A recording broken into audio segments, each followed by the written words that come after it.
हरे कृष्णा। सनातन धर्म में जन्माष्टमी का व्रत बेहद पुण्यदायी माना गया है। कहते हैं जो कोई भी इस व्रत को सच्चे मन से रखता है उसके जीवन की समस्त परेशानियों का अंत हो जाता है। हिंदू धर्म में जन्माष्टमी का व्रत मंगलकारी माना जाता है।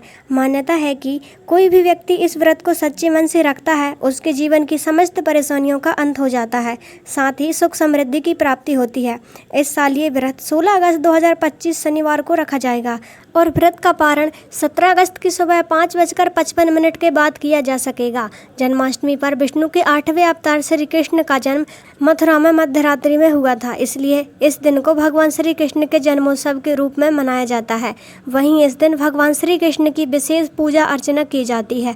वहीं इसी दिन व्रत कथा पढ़ना जरूरी माना जाता है, वरना व्रत अधूरा माना जाता है। चलिए श्री कृष्ण जन्माष्टमी व्रत कथा शुरू करते हैं। शास्त्रों के मुताबिक द्वापर युग में भोजवंशी राजा उग्रसेन का मथुरा में शासन था। वह बड़े ही दयालु थे और प्रजा भी उनका काफी सम्मान करती थी, लेकिन उनका पुत्र कंस दुर्व्यसनी था और हमेशा अपनी प्रजा को किसी न किसी प्रकार से कष्ट देता था।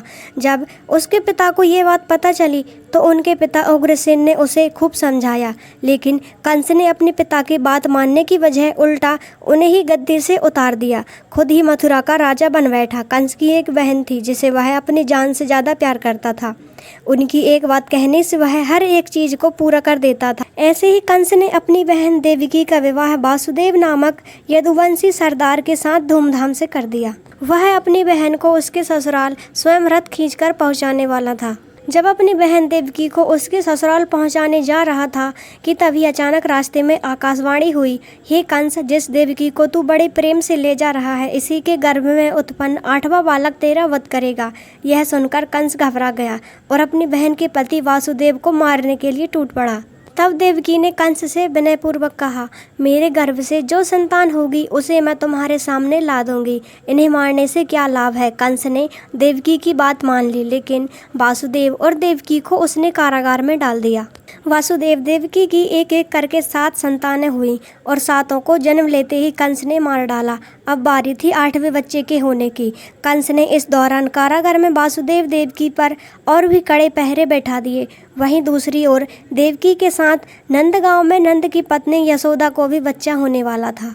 उन्होंने वासुदेव देवकी के दुखी जीवन को देख 8वें बच्चे की रक्षा का उपाय रचा। जिस समय वासुदेव देवकी को पुत्र पैदा हुआ उसी समय संयोग से यशोदा के गर्भ में एक कन्या का जन्म हुआ, जो और कुछ नहीं सिर्फ माया थी। जिस कोठरी में देवकी वासुदेव कैद थे उसमें अचानक चतुर्भुज भगवान प्रकट हुए। दोनों भगवान के चरणों में गिर पड़े। भगवान ने देवकी वासुदेव से कहा, अब मैं पुनः नवजात शिशु का रूप धारण कर लेता हूँ, तो मुझे इसी समय अपने मित्र नंद जी के घर वृंदावन में ले जाओ और उनके यहाँ जिस कन्या का जन्म हुआ है उसे लाकर कंस को दे दो। भगवान ने कहा, इस समय वातावरण अनुकूल नहीं है, लेकिन फिर भी तुम चिंता ना करो। जागते हुए पहरेदार सो जाएंगे, कारागृह के दरवाजे अपने आप खुल जाएंगे और उफनती अतः यमुना तुमको पार जाने का मार्ग खुद दे देगी। भगवान के आदेश अनुसार वासुदेव नवजात शिशु रूप श्री कृष्ण को सूप में रखकर कारागृह से निकल पड़े और यमुना को पार कर नंद जी के घर पहुँचे, जहाँ उन्होंने नवजात शिशु को यशोदा के साथ सुला दिया और उनकी कन्या को लेकर मथुरा आ गए। वासुदेव के आते ही कारागृह के फाटक पूर्ववत बंद हो गए। कंस तक वासुदेव देवकी के बच्चा पैदा होने की सूचना पहुंच गई। कंस ने बंदीगृह में जाकर देवकी के हाथ से नवजात कन्या को छीना और जैसे ही उसने उस बच्ची को पृथ्वी पर पटक देना चाहा, वैसे ही कन्या आकाश में उड़ गई। उसने कहा, अरे मूर्ख, मुझे मारने से क्या होगा। तुझे मारने वाला तो वृंदावन पहुंच चुका है और वह जल्द ही तुझे तेरे पापों का दंड देगा। इस प्रकार यह कथा संपन्न हुई। आशा है कि आप सभी ने यह कथा ध्यानपूर्वक सुनी होगी। वीडियो अच्छी लगी हो तो वीडियो को लाइक और चैनल को सब्सक्राइब अवश्य करें। धन्यवाद।